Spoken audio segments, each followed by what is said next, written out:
Folks, the StreamYard is very different. There is now a thing that tells me how far into the video it is. And I don't know if I just imagined it. I may have, because I am increasingly losing my mind around here. But it sure felt like the countdown sounded different. Am I wrong, guys? It sure felt like those fuckers have edited our countdown. Tell me, am I imagining this? Because it felt like there was some sort of switch there that I was not ready for. That's frustrated me. The countdown's a special part of this show. Nonetheless, it was slow. Okay, let's have another roll of that. I'm not going to do the whole thing, but I just want to see if it was something with my... Okay, here we go, folks.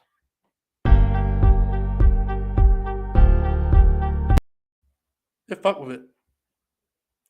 They have fucked with it. This is horseshit. Right. That's it. I'm going to tell Shoot right now. Let's have to call the police. What is it we pay for around here anyway? We don't get the countdown. What is it we're even paying for at this point? I'm not going to send all caps. Shoot. They changed the countdown, I will say. I'll report back on what he replies. I'm sure it'll be very exciting. I'm very mad. Maybe we've all gotten faster.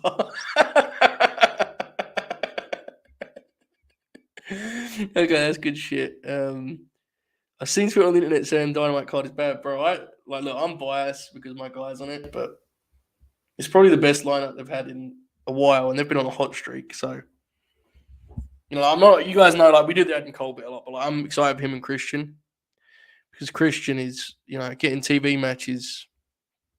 From him has been saying I've been asking for a lot more of, like, singles matches. And this is a big one that we all thought we were going to get in October, November. So I'm really excited for that. I actually think, a lot of us expected it for Full Gear. So we've got that. Obviously, the big rematch, which I think everyone's excited for, with FTR and the Young Bucks. Joe's debut. Sheeta's back. I mean, not like I like Julia. It's not the most exciting opponent, but she's Sheeta. So you get what you get. That's exciting enough, right? I think it's pretty damn awesome. I have to be honest with you. I really do. And then, of course, as is mentioned in the chat here, the Hardys versus the Butcher and Blade in a tables match. And this is factual. They're great in these kind of matches. Plunder. I hope the Butcher comes in wearing his apron like he did for that street fight with the Young Bucks that time, which was one of my favorite bits ever. An extraordinary gimmick. And, man, there's a lot to look forward to. There's a lot to talk about. I don't know how long they'll be. We may do an hour and then give people the chance to watch the replay, or I may just go for 2 hours. I really do not know. Folks, if you can, please do a thumbs up link on the video, unless you think this is shit, in which case, do not do that. That would be lying, actually. And there's one thing we don't do in professional wrestling coverage, it is lie. So anyway, Fred says, much needed companionship as he drives home from work. Well, pal, hope you had a good day. Okay, sorry, folks. I'm trying here to get this still. Right. Folks, I need you all doing me something here in a second, okay? Because it's about to drop. If you have the Twitter gimmick, I need you to go to WrestlePurists in about 5 minutes. 5 minutes, I say. Because one of our grinners, the great AC Riot, has produced my favorite feature yet on WrestlePurists.com, and it's about the Butcher. So here's what I want you to do when this drops in about 5 minutes. I want you to go to the Twitter page. I want you to hit the retweet. I want you to go to WrestlePurists.com. I want you to bookmark the article. I want you to open a new tab, whatever you got to do. I would appreciate if you stuck with me, but if you don't want to, fair, go read the article. It's better than what I'm going to do here anyway. But save it for yourself if you want to. I'm telling you guys, it is fabulous. It is one of the more unique wrestling pieces that I've read, both in terms of structure and form, as well as just the content is really interesting. And it's about the Butcher, so that's going to be coming out very, very shortly, like in the next couple of minutes. So that's why I was slightly distracted. Remember that? Distractional. How? Just an interview with the great Tom Talks Rubbish. He did not talk any rubbish. He actually did a fabulous job as an interviewer. Great respect for what he does and interviews so many big wrestling media names. And very fortunate that he asked me on. So I just did that. I'm now just telling you about my day. Had some very hot chicken wings earlier. Apologize for my lips, still recovering. I'm just joking. My lips it's just the way I look. Will you read it to us? No. Okay. Let's talk AEW Dynamite. Wait a second. There's an Eddie Kingston promo segment, Reese. Bootlicker pop. Is this been announced or are we assuming? If we're assuming, that's fine. Butcher Arc is live. Okay. King's going to do something, whether it's on Dynamite Rampage.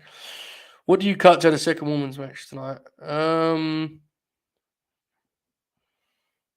what have we got? It depends how long FTR Bucks going. You might need to cut anything. It depends if they announce another match here. I don't know how much he's on right now. I don't know. I would probably just say that kind of the overall structure is more key than striving for 2 a week. I get it. I definitely, when Jay Show says it, I understand the perspective of it. I don't think the women's division's problem is like amount of matches. I think it's more like the way it's presented. Does that make sense? Like when you crown a women's champ, I think their next segment should feel like a bigger deal than Rose's did. Like there's stuff like that. Tony Khan's on Busted Open that we'll hear from King and Powerful. Good Lord, man. Good Lord. Sean Spears. Okay. Well, if Spears Dean, because they did say that, you're right. MJF referenced that. If that's actually on there, then there's probably a fair argument. Yes, you could do a second women's match on tonight's show. Are you going to do a free agent show on Gabe? We're not. We don't know what the status of the free agents is right now, guys. Jason and I are going to kick around some different formats because we're aware that what really makes the show work and kind of click is just Jason and I talking shit. And we think the free agents may work better in like a season kind of structure where it comes on and off. Not to discredit Blake Christian, but when you get to a certain level of the scene, it's like the takes just become, where is this guy going to go and be like a good match guy on the undercard, which is fine. It's a great spot. But we're going to kick around stuff with that format a little bit. But Jay Show is at Dynamite tonight. I'm very happy for her. She's meeting Ruby Soho. Destination unknown, hardly, right? Am I right, Bob? He would say I was right. Sean Dean, kind of in a tag team. They team a little bit on dark from what I know. I'd rather Sheeta be on in the first hour. So I think structurally it will go, and it will open with Christian and Cole. I think, Now this is interesting because I actually think there's a chance they go Christian Cole, Butcher and Blade, Sheeta, Julia, 1 hour mark, Samoa Joe, and they leave themselves like 40, 45 minutes for the main event.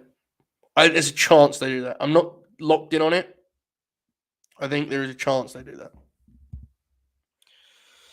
Yeah, I saw Ruby's new finish. She needed one. I love Ruby, but the old kick was. Tony's saying he's going back to his ruthless roots as he books Rampage this week. What does that mean? That rules. Ruthless roots. God, that's awesome. I think Hardy's on the show. Yeah, maybe.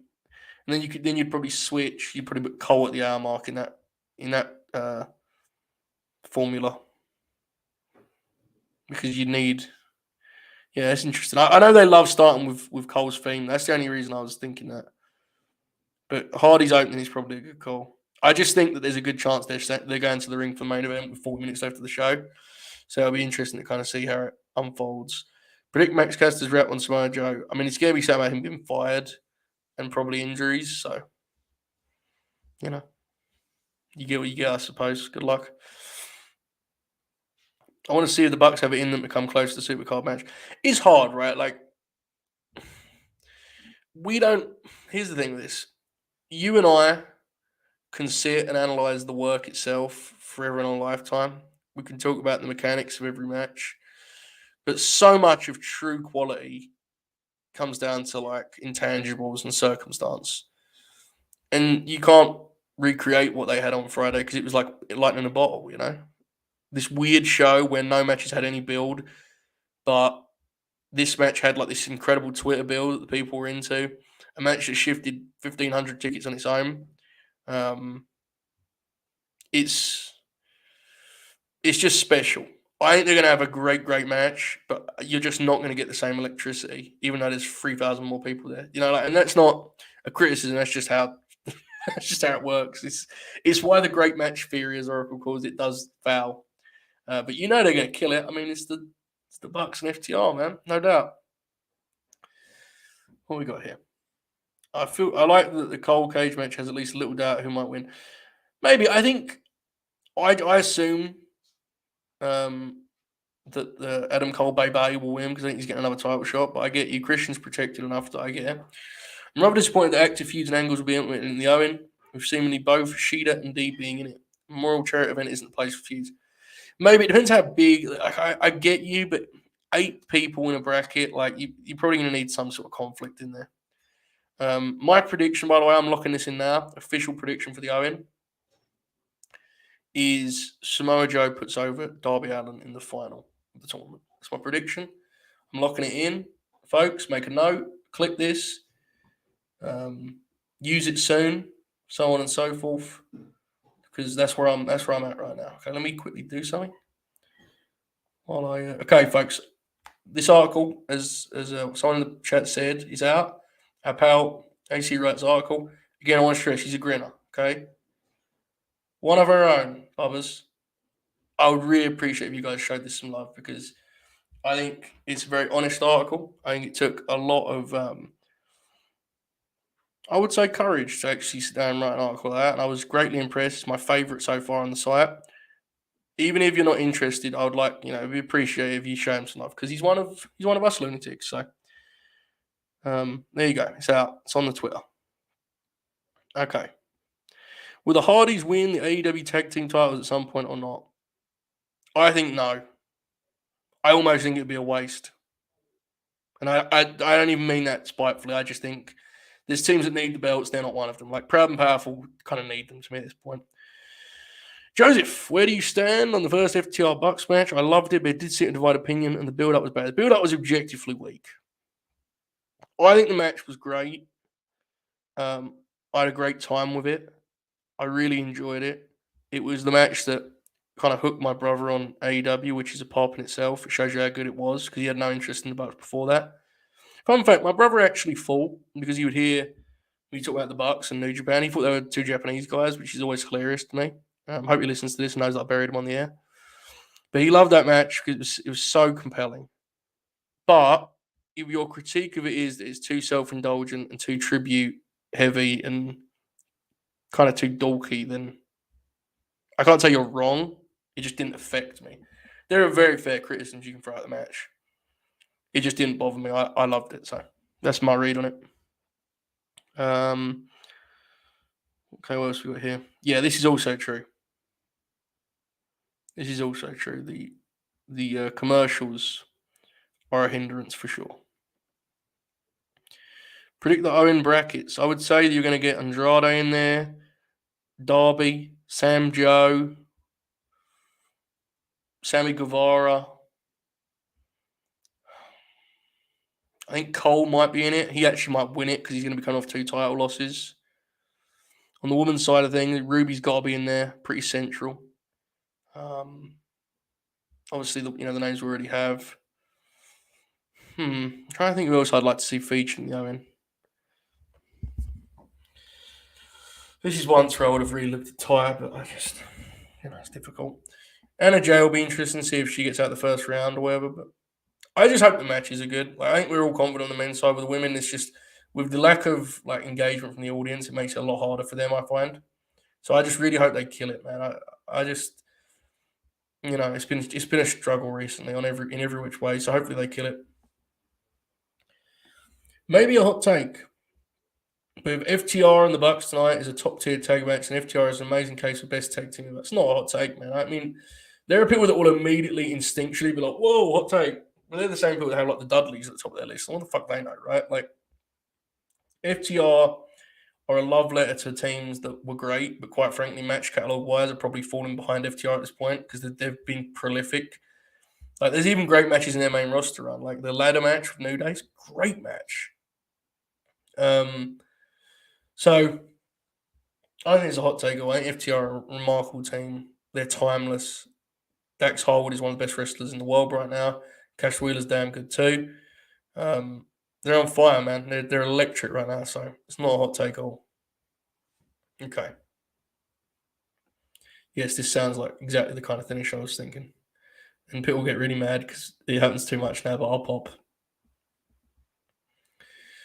Does Samoa Joe and Sting wrestle and recreate their famous spot? I sure hope not.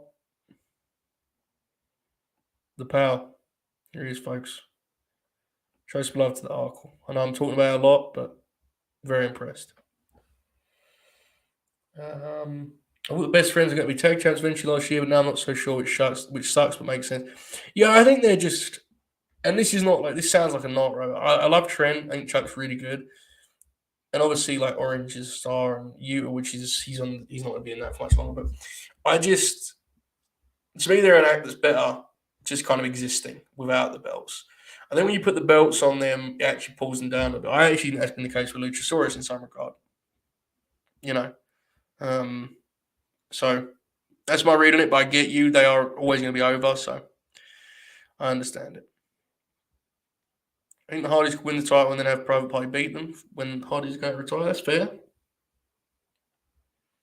That's definitely fair. Private Party are great. I think we all want them to kind of get some wins here when we get into like the second half of the year and the Hardy stuff's done. So hopefully they get rewarded, increasingly. They've already got some for sure because there's more to wrestling than winning and losing. They've been featured a tremendous amount. So hopefully that keeps growing. Thank you for hitting the retweet. Good brother. Okay. Dax has to be in the own. That's very fair. I think they may have enough stuff on their plate that we kind of let it slide, but I agree it would be awesome. Lee Moriarty would be a good fit. Is the tournament to elevate the winner? I think I like Shoot's comparison. He texted me this. He was like, early 90s WWF's King of the Ring. When your mind immediately goes to the one that Brett won, 93, right? Like you kind of want it to be this epic thing that generation of fans remembers forever, right? I mean, that's what I would like it to be. Whether it is that or not, time will tell. But considering it's like it feels like that would be a very fitting approach to it. I don't think it should be some underneath thing. I think it should be a very serious prize that winning the tournament's almost as big as winning a belt, as much as it can be, obviously. Now, the thing with that comparison is if when you won the King of the Ring, you got a title shot at whatever the hell. Was that the year? That was like 94, 95 that did that. So you don't have to do that. I just think you have to make it feel like a big deal.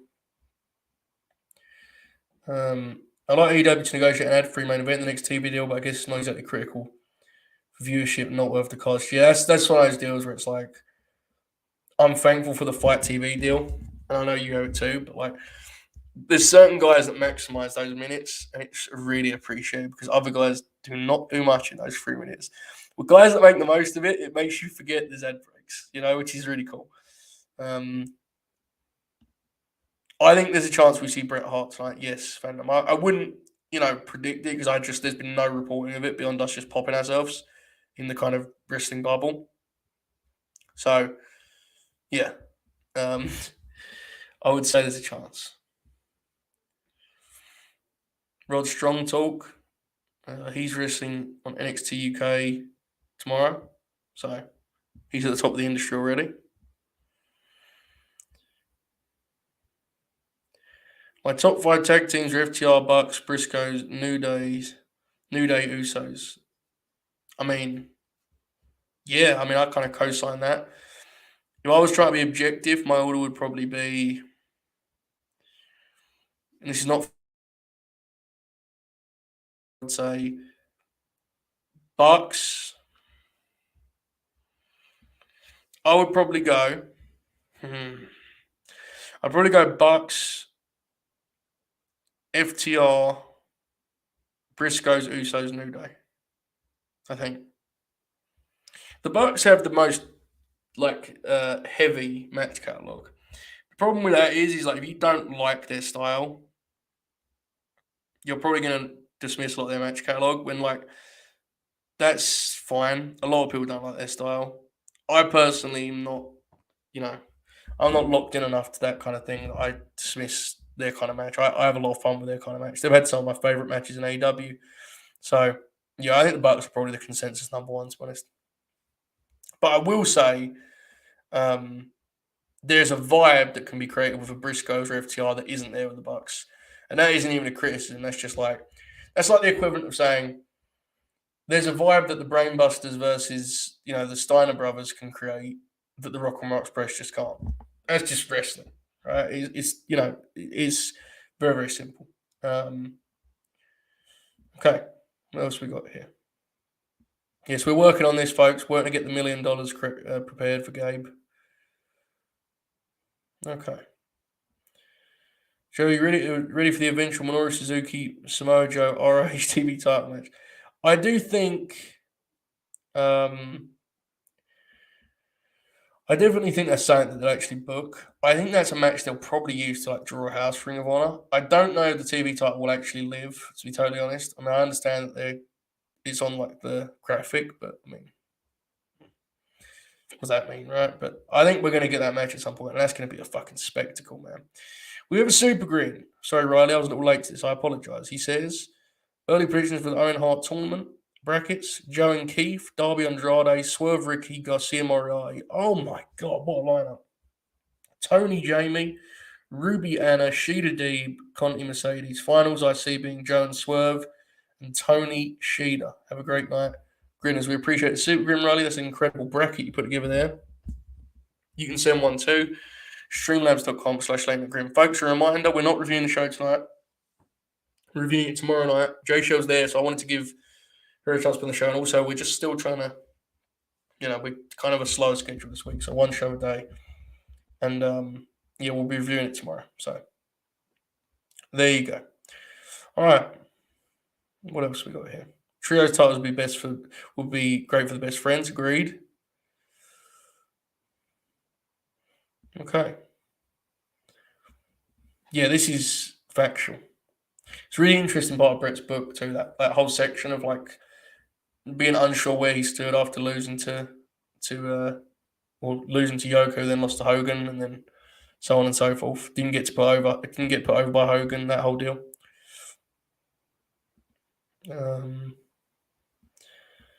Okay. Who are the next tag team champs? Feels like it's very open right now. Look like it will be Malachi and Brody or Red Dragon, but really not so sure. Shoot swayed me slightly when he said Red Dragon have got to win the tag belts because Cole's not winning the world title. So, are they always going to be great with fucking losers? To which I say, well, I'm wrong with accuracy. I still think it's Danielson and Mox.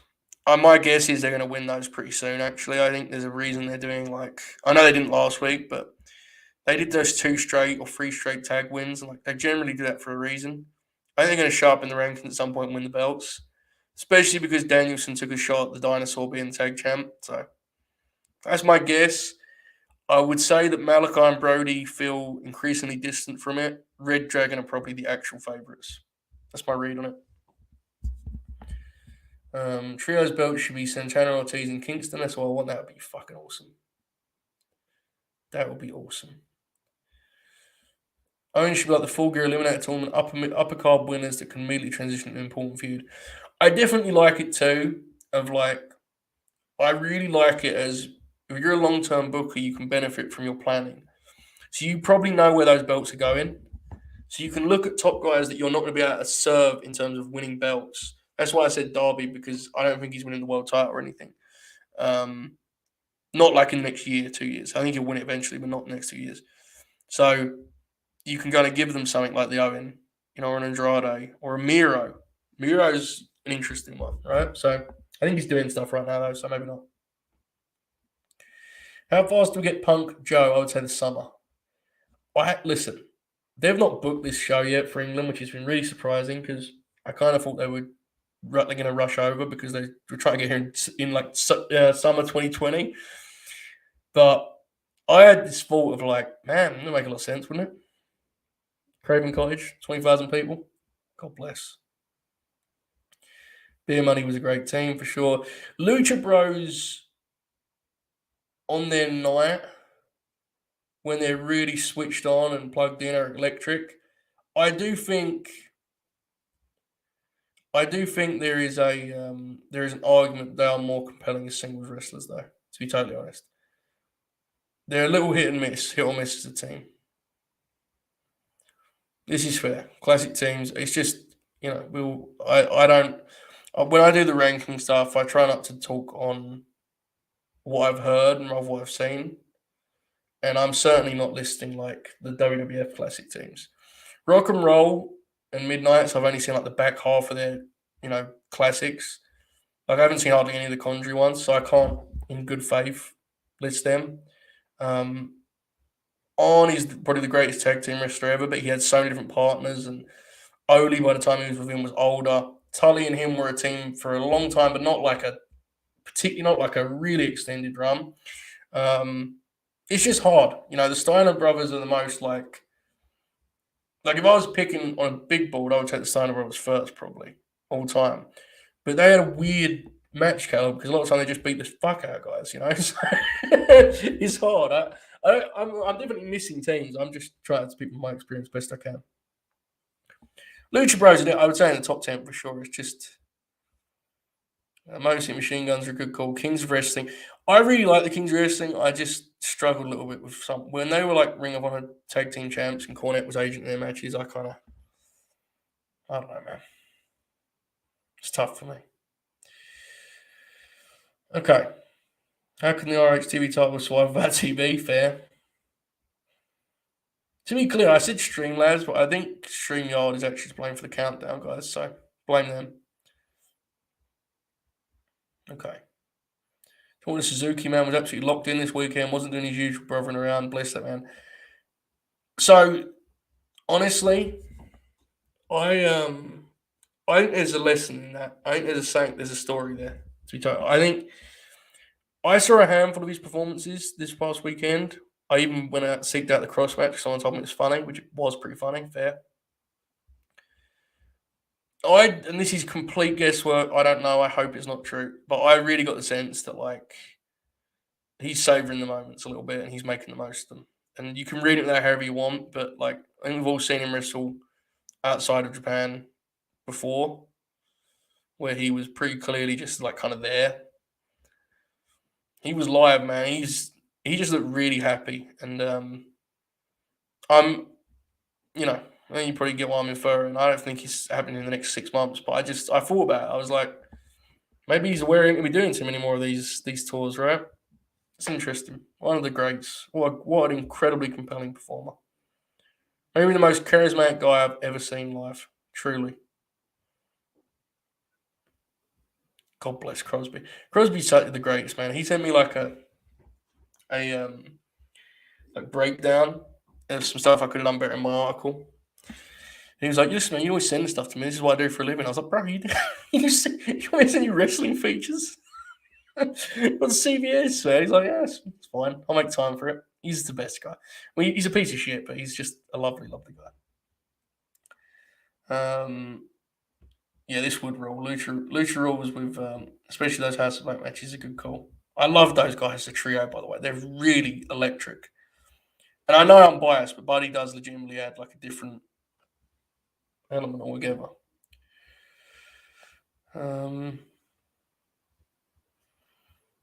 Danielson mocks up.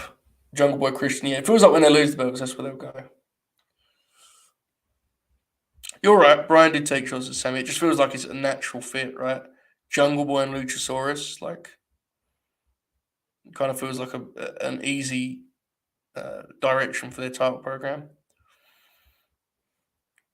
Okay.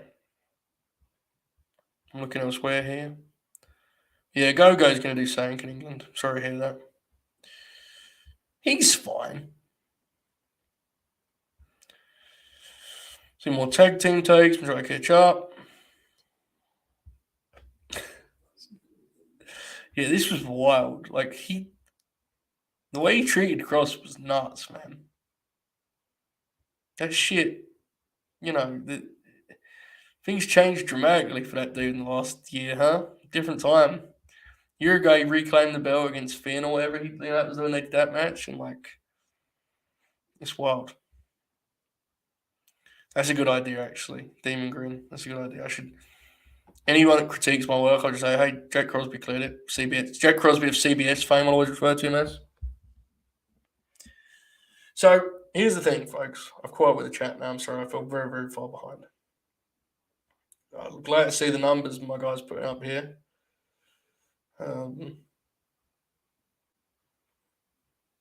Yeah, this is cool.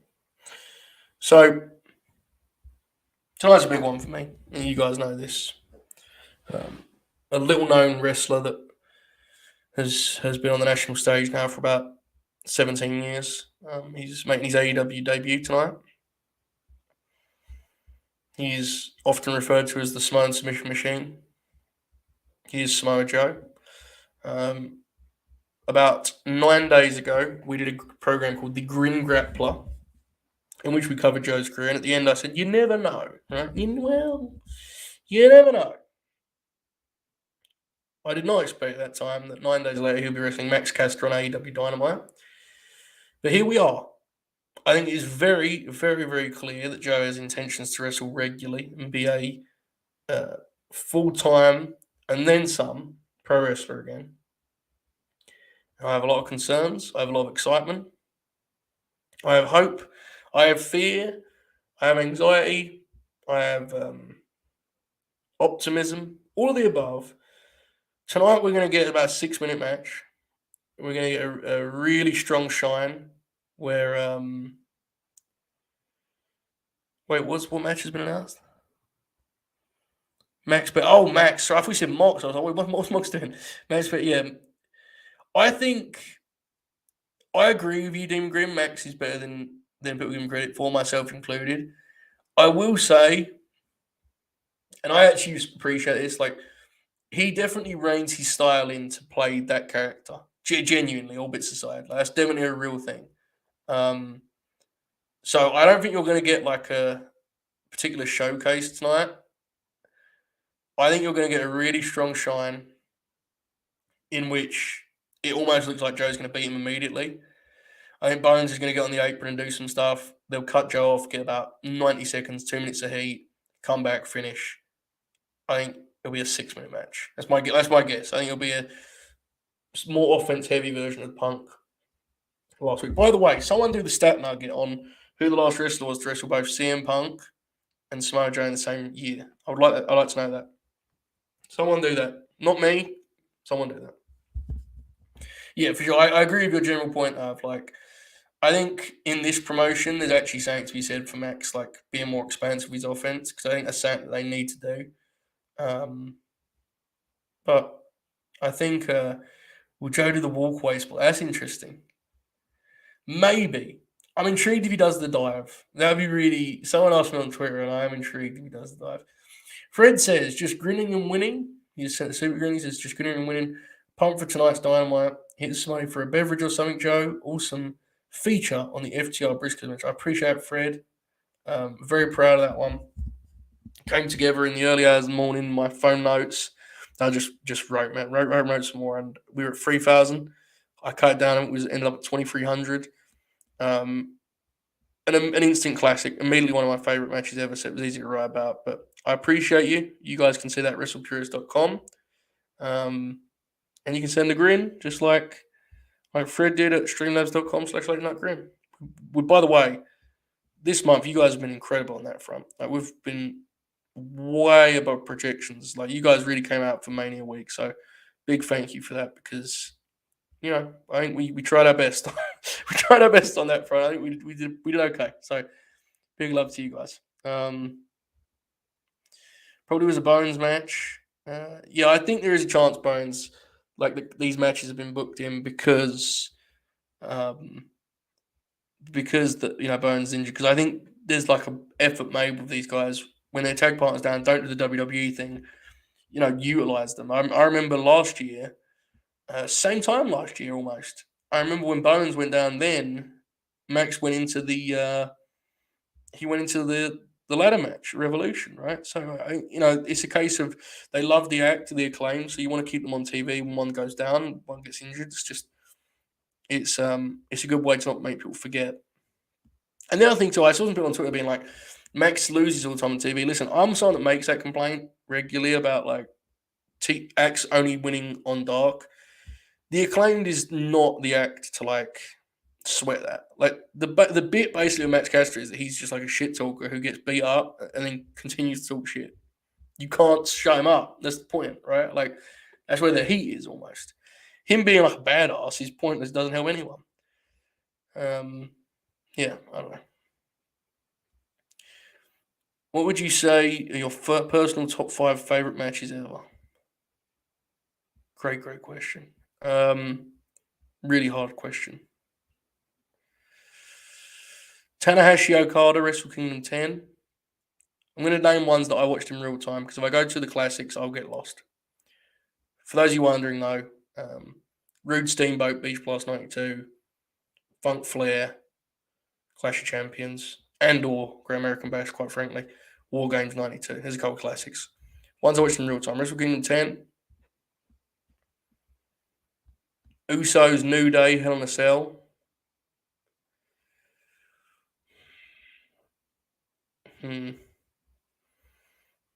Young Bucks, Kingston, Moxley. A match that has a lot of flaws, but I just absolutely adore it. Never forget the moment of those guys coming out at dailies.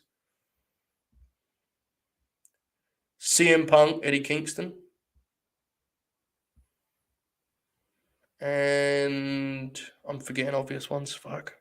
Forgetting ones that like are from different parts of my fandom, which I'm very bad at. I'm trying to think of a takeover one because I love those takeover shows. Those revival matches were electric. Huh?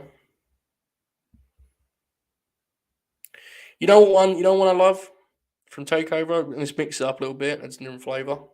Oh, Andrade Gargano, good one, JJ. JJ knows my list better than I do at this point.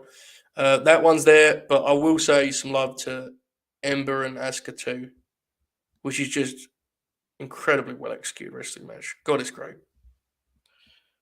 I would also say I'm just going all over the place here. There's a few real strong matches, but I'll leave it there. Flair Rousey was forgettable. Yeah, it was. I didn't like it very much. Hot take, but Jericho versus King was better than Punk versus King. I don't think that's a crazy take. I think in a lot of ways there's truth that it's kind of more fleshed out and like more complete. But I think, yeah, I get it. I think it's a lot more comparable to other matches than King and Punk was. Like Jericho and King was a very aggressive tribute to a certain era of wrestling, which is fine, and we all love that era and we adored that match. Whereas like Punk Kingston is one of the most unique matches I've seen in that they did the thing that everyone says they'll do but never does, which is they did the grudge match in a truly singular way, a truly unique way. They actually just went out and had a fight. There was no kind of wrestling rhythm to it. It was just an absolute brawl, blood, and passion, and hate, and it actually felt like you were watching King go through like a fucking event. It was like his range of emotion that match is awesome. So they're different. That's all. But I mean, look, anyone that wants to put over, Jericho Kingston, not getting argument from me. I think that's probably Jericho's best match in the last decade. So I got no problem with the take whatsoever. It's got less outright flaws than Punk King, but the primal messiness of that match is what made it so good. That's exactly it, yeah. Thank you for making my 3 paragraphs condensed to 1 sentence of explanation there. That's the difference. It's just they're both great. Kingston's a hilarious case of people just being convinced that he's like a promo guy. It's like, well, suppose if you ignore the fact that all of his pay-per-view matches are great, yes, he is just a promo guy. So, because I think people sleep on the Miro match, right? The Miro match is incredible. I mean, I get why people forget about it because there's 4 hours of pay-per-view to follow it and like 5 surprises. So I get it. Tanahashi's he's probably got a lot of my favorites. If I did like a top 25, top 50, like the AJ match is tremendous from G1 2015. I love the machine gun match too from New Beginning 2012, which has become a meme, but is like actually great. It's like an NWA title match taking place in like for the IWGP title in Japan. It's really interesting to watch stylistically because Tanahashi, like his style is so Americanized, and he's wrestling a guy who in a different era would have just been like a Southern wrestling dude. It's really interesting to watch through that lens. I think so anyway. I didn't actually see this, Josh, but I only saw clips, the Logan Paul beats business. I'm told it was good. I mentioned this earlier, folks. Please subscribe to Tom. Just did an interview with him here a couple of hours ago, and it was great. And yeah, I'll be out in a couple of months. So subscribe. Jay Shell was on there, and coming up soon. So there's a lot of good interviews with wrestling media, folks. It's good stuff. Okay. Still want Punk Kingston too. If they don't revisit that, that'll be a miss, big time miss. It'll be very, very, very. Yeah, that'll be a mistake. Factual. I've booked this many a time, and at this point, and I understand we're playing with house money at this point with King, so I'm just like, he beat Chris Jericho on pay-per-view. I'm content.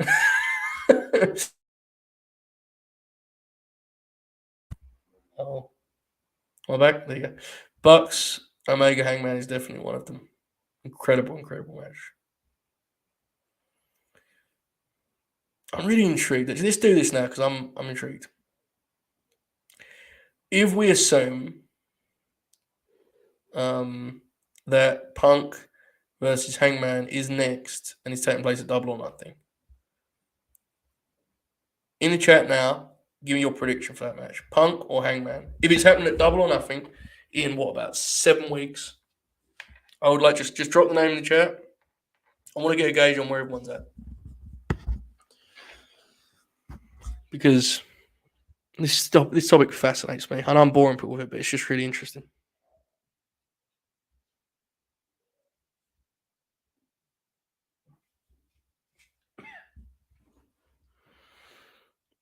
Oh, wow.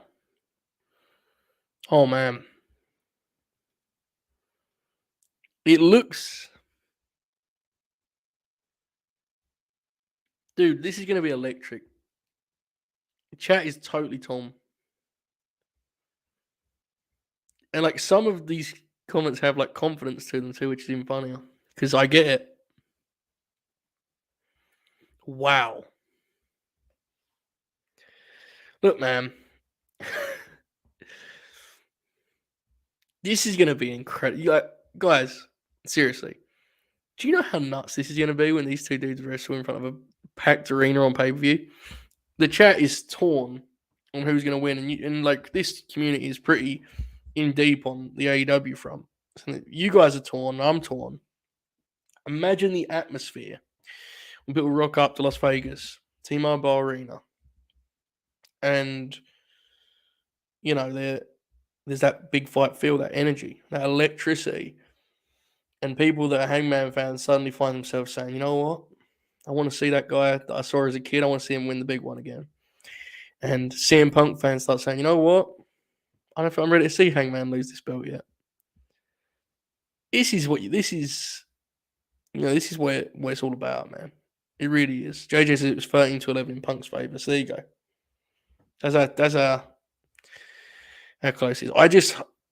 I really hope that the show, as great as it is, the people are not exhausted. I don't think they will be because they were hot for Adam Cole and Hangman. So, and that's not me being spiteful. I mean, like, they were hot for that. They'd be hot for this. They're both massive, all massive stars. So, It's going to be wild. Can't wait for it. So he wants it to be the first title match that TK pushes an aggressive media tour, full Vegas press conference. Couldn't agree more. I think it would be a mistake not to. Honestly, I think it would be a spectacular situation. You could really build a scenario there, a setting that felt unique to that match. It is the most unpredictable title match in the promotion's history, or at least since Jericho Cody. I want to just say it's most unpredictable. I think Jericho Cody definitely had people, confused because of the stipulation, but I still don't think it was as unpredictable as this. That's just me. I was out of it more then than I am now, so I may be misreading it, but that's just my instincts. I think Page takes his head off with a buckshot and pins him flat. Clean in the middle, 1, 2, 3. Punk gets the belt in 6 months to a year off someone else. And Page beats him for it again next year. So that's the thing, is you gotta prioritize certain things here, right? It's like if Hangman's the ace, then he should probably just win. And if he doesn't win, then he should probably win it back eventually. Which we're booking this Eddie stuff, but it's like if Punk's gonna turn on Hangman needs to get him back and win the belt back. He's the ace, so it's gonna be really interesting. Because the thing that's different is like if you take Jericho and Moxley. With Kenny, we can't comment yet because he hasn't been on the TV since he lost the belt. So, it's a different thing. But I think it'll be similar. With Moxley and Jericho, they have such history, such credibility as top stars that when they lose the belt, it's like you can easily transition them in terms of role without feeling like you've taken their importance off because they're top guys before AEW existed, With Hangman, it's like you don't want him to just lose the belt and do like trios matches with John Silver and Alex Reynolds for a while, right? Like he's the ace, man. Like you gotta work harder with him because he's someone that's newer to the national stage.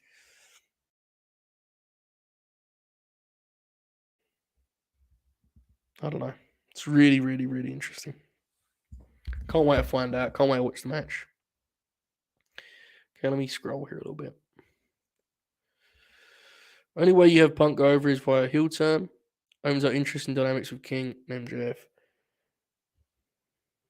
Yeah, I do kind of agree because I do also I don't think it would kill him, but I do kind of get this sentiment that like Punk winning clean would probably make people feel a certain kind of way.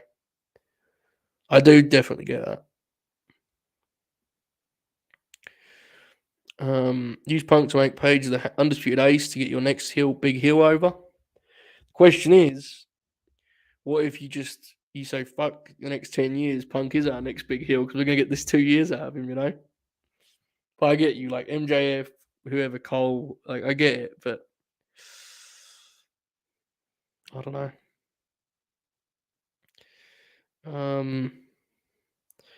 As long as you get one Kenny Punk match for the belt on the line, it's job done. I think, like to me, if Punk won the belt, I would do that match. It's all out. I think that's what I do. That or Danielson or Moxley.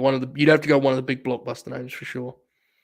And that's what Punk does unlock his champ. Like Punk stuff always feels like the most important thing on the show. And this is a good idea. If you were Jericho, if he loses, that's a really good idea. Good call.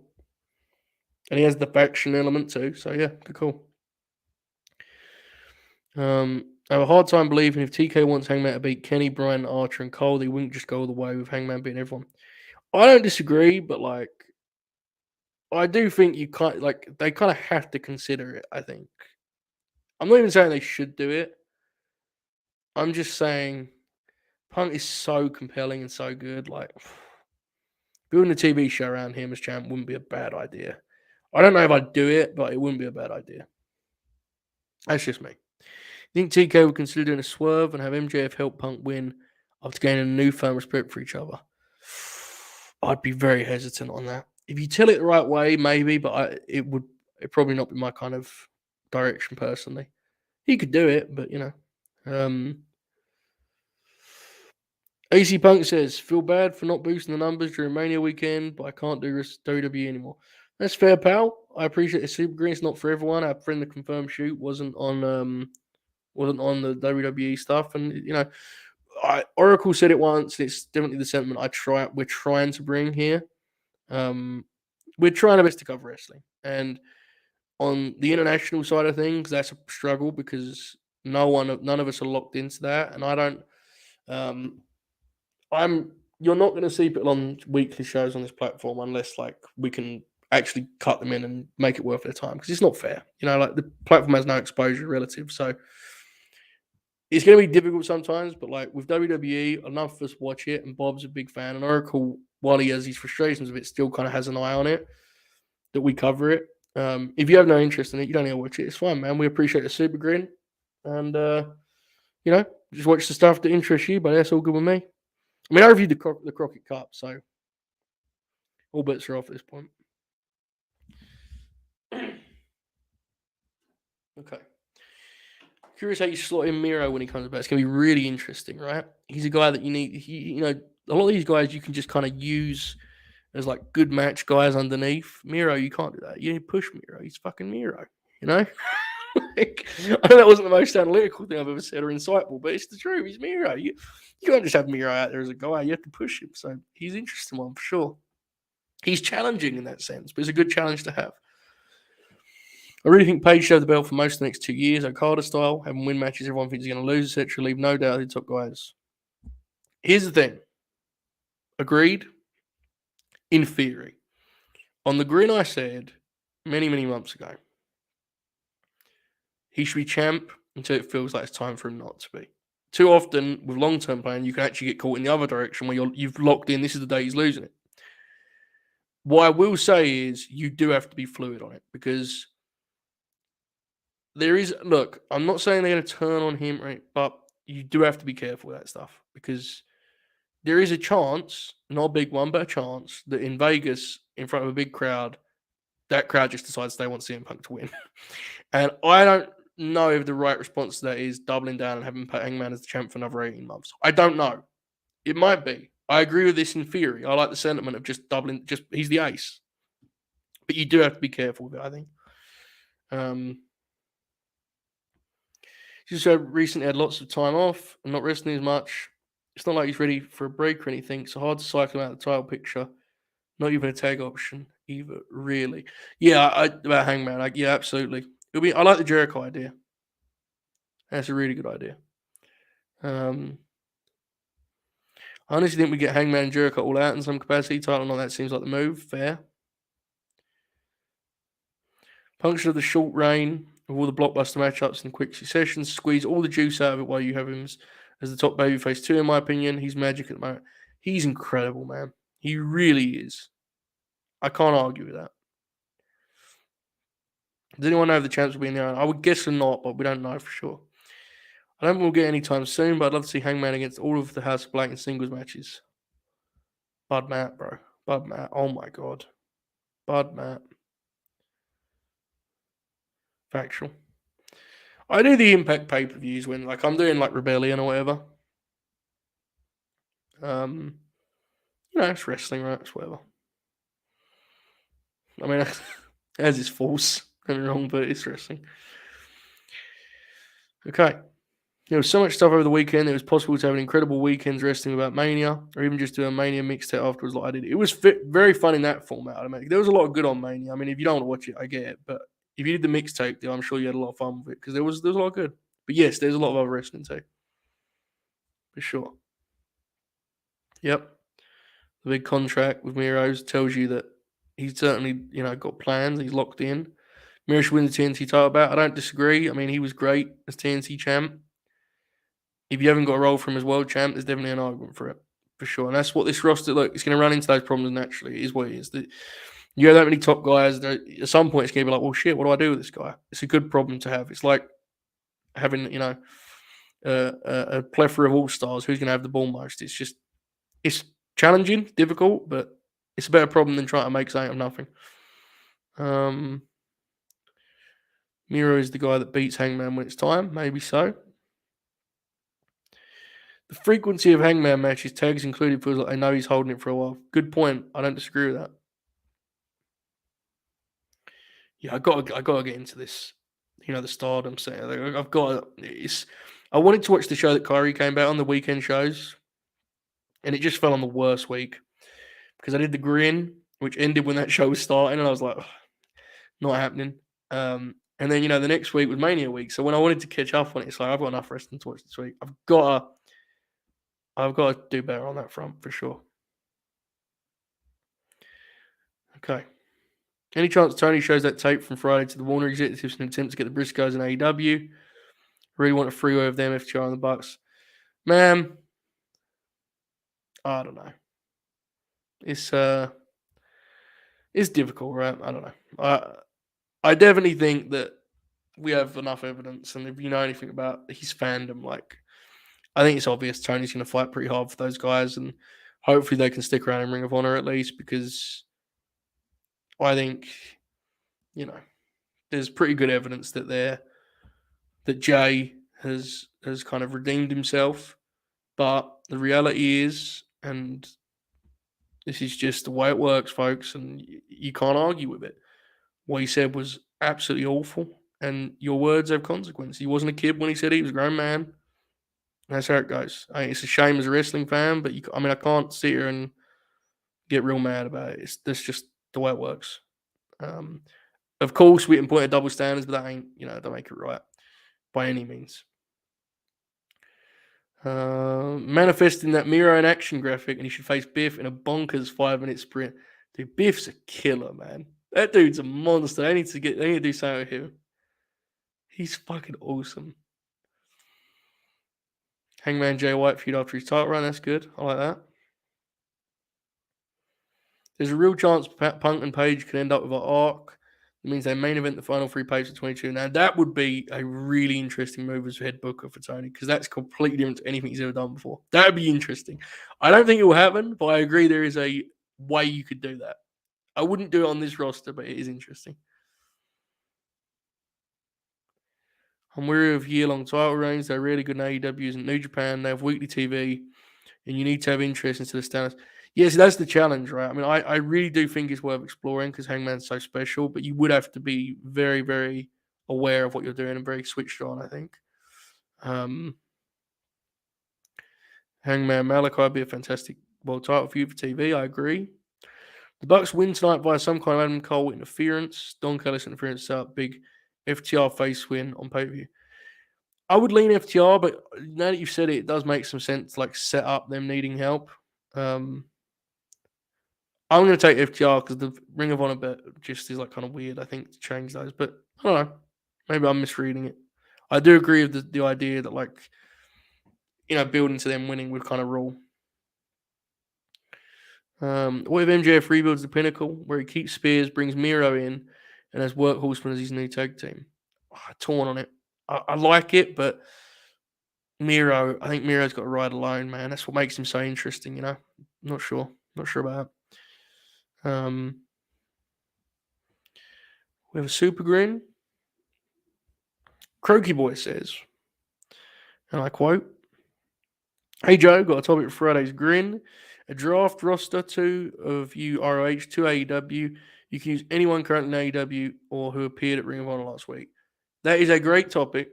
We will do it in conversation form, not draft form, because next week probably, or in the next 2 weeks, we're going to do an AEW draft 3 ways. And I think we're going to probably rule it where those Ring of Honor guys that we assume are sticking around are on the board. But we will talk on the Grin about the Ring of Honor roster split. As long as I remember, I appreciate the super Grin. It's going to be a topic that comes up a lot. But in terms of drafts, there's going to be one coming up on this channel on the free YouTube. So look forward to that in the coming weeks here.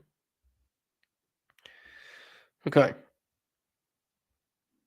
We'll see some Stardom talk. I hear great things, guys. I've seen a handful of matches, but it's hard for me. If I'm not invested, I can appreciate the work, but I need to really dive into to really get into it and really enjoy those classics. The Bucks cutting off the farewell makes it seem like the Briscoes won't be going away. It's interesting, right? Because you could read it both ways. You could read it as like their write-off, kind of, or you could read it as, oh, they're going to work the Young Bucks. So, yeah, I agree. It's interesting. If Hangman retains against Punk. It's time to be more flexible with title challenges, do weird and fun traveling NWA style title matches with some Forbidden Door use. Fuck, I love that. I don't think they'll do it because of fear he gets hurt working, Warrior Wrestling against JD Drake, but God, it popped me. I know that's absolutely not the match you had in mind, but I popped myself. Okay. MJF buys the Bush and the Blade from Andrade. That's interesting because he did something with them before, so that kind of makes sense. Any predictions where they bring in Texas? Yeah, I don't know. I saw his match with I saw his match on Dark, and someone sent me one from like he's like the Ace in DDT, right? But I have no idea. I mean, he's probably they want to push him. The Owen could be a great vehicle for that. I don't know. My opinion on year-long reigns is most from the Fed and how they do it, but Omega's long run was stretching thin too. Yeah, because the thing with the Omega one was like that last stretch of it wasn't supposed to happen, right? Hangman was supposed to win it all out. So I definitely think you could tell they're kind of running on fumes creatively. It's not a knock on Kenny. It's just my first pick. Honestly, if I get the first pick, I'm looking at Punk. Spoiler. But yeah, we're gonna have fun with it. It's gonna be myself and Oracle, Bobby and Jay Shell, Jack and Shoot. That's the teams. 3 teams. The whole family together. Joe, I think to answer your question, Chris Daniels appears to be the last person to face Punk and Joe in a year. So that must have been what, 05? My God. So intrigued by the Punk Hangman possibilities. I think it'd be an absolute all-time in terms of storytelling. Oh God, yeah. I mean, it's the element of what Punk does as a heel traditionally too, with what Hangman's story has been. It's just there's so much meat on the bone. Really is compelling. It's really fun one to kick around. Okay. My bad. 2006. My God. 2005. Owned. Meech just owned himself, folks. Meech has been owned via himself in the chat. All right, guys. I think we're going to wind down. I want to give people a chance to kind of watch the replay of this because, try to keep those viewership graphs going in the right direction. Mainly a saved territory. Just not let it go back down again. The house shows, houses are up a little bit. There's still like 5 minutes. Let's do 5 more minutes of questions and such. Daniels wrestled Joe Punk, Danielson AJ within a month. Fucking one of the greats. Chris Daniels, one of like 5 wrestlers that popped for one of my articles. Oh, how? Yeah, he rules. Want to remind everyone as we wind down here, WrestlePurists.com. Great AC writers. They're a fabulous article. I can't recommend it enough. I'm beating this drum consistently because it rules. And he is a grinner, folks. A goddamn grinner. Imagine that. A grinner with some talent, huh? What's he doing watching this shit? Is Jade the first woman taken in the draft? That is a really interesting question because I think upside, it goes without saying. My first pick is still Thunder Rosa. I know people are wavered a little bit because they haven't loved all of her matches recently. I still love her intensity as a babyface. I think she connects. I think Rosa, Britt, Jade, and Sheeta are the obvious first picks. You can go in any of those directions. I think Shoot would go in Sheeta's direction. Sheeta or Jade. I think Crosby would take Britt. I think Bobby would take the Bunny. So, yeah.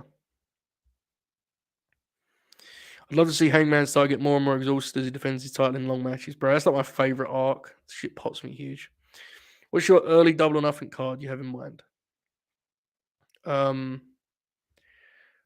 good question. So Punk Hangman on top, Mox and Danielson versus the tag champs, Luchasaurus and Jungle Boy. I'm gonna go. Well, that's really difficult because I'm gonna actually see. I want to do the Derby thing that I've pitched, but I've just had him in the Owens. So that's kind of fucked me.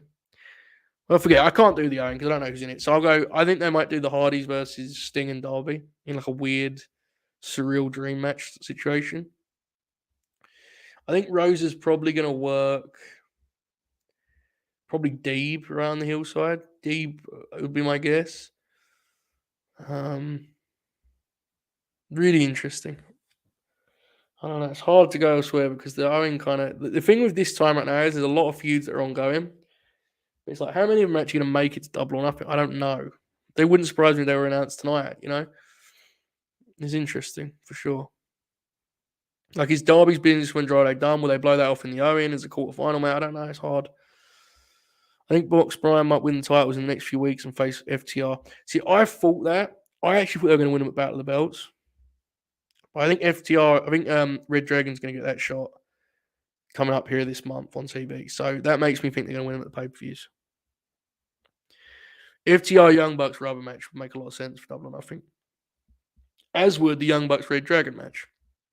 There's a good chance they're doing this now because this is their short window to do Bucks as the heels because they're turning baby faces here shortly. I think there's a good chance that's the case. So Blood and Guts will be interesting. I think that may be a TV because as much as the ads drove everyone crazy, I think it can be like a useful tool for like ratings purposes. But yeah, it wouldn't surprise me if you just get Jericho Kingston too there actually. But something with that feud definitely that will still be going by this time next decade. No, I'm kidding. I actually really enjoyed the whole feud.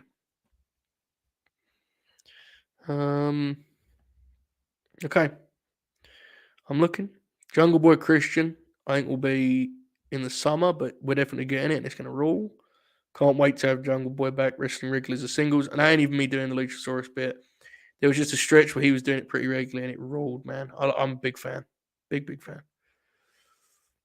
Akiyama, my God. Amazing. I've got FTR tonight, Owen, but I'm hesitant.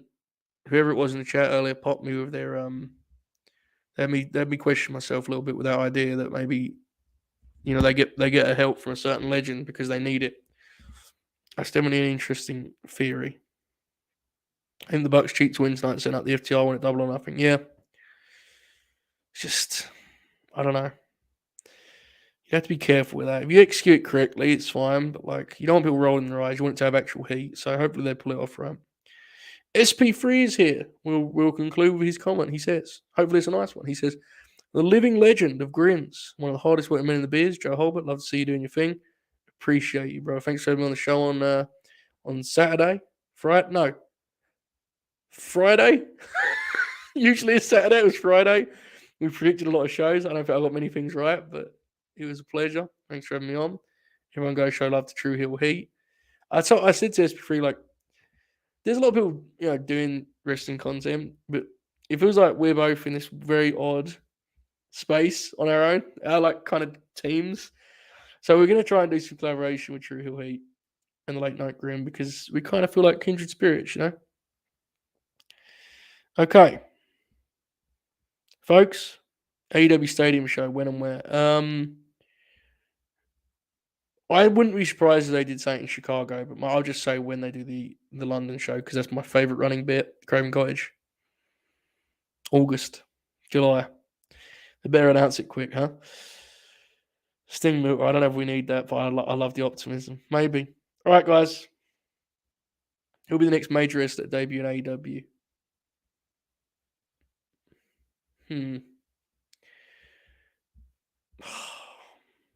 I have good reason to believe that Claudio's staying at home for a while. Gargano's major is the key word there. To be clear, I think there'll be probably other names, but I'll go Gargano. This running bit where SP3 informs me that I'm invited to cook out is absolutely hilarious. And I will always let him say it rather than me say it because if I said it myself, I would sound like Skip when he does his own monologues about about when Isaiah Thomas said that to him, and I refuse to do that. So I appreciate you, SP3. Pops me. Okay, folks. Yeah, Marina and Jade's either going to be at Rampage or next week, right? Let's be fun. This has been a pleasure. I'm going to stop here so people have a chance to watch it for Dynamite from start to finish. Again, I want to remind everyone we're going to review this show tomorrow night with Jay Shell, Oracle, myself, maybe Bobby, maybe Shoot. It depends how the show goes. Depends what they're doing tomorrow. But I think it's going to be a great, great show. If you go on the Twitter, I'm sure I'll do some tweets throughout. The big story for me tonight, on a personal level, is see how Big Sam Joe does. Let's see how he looks. It's a wild set of circumstances right here. He's diving straight in. He's getting active. So, yeah. Enjoy the show. Thanks for joining me here tonight. And we'll see you for tomorrow's review. Thanks for all the support over the last couple of weeks. It's been wild. Fuck StreamYard for changing the countdown. In the meantime, enjoy this outro. Speak soon, folks.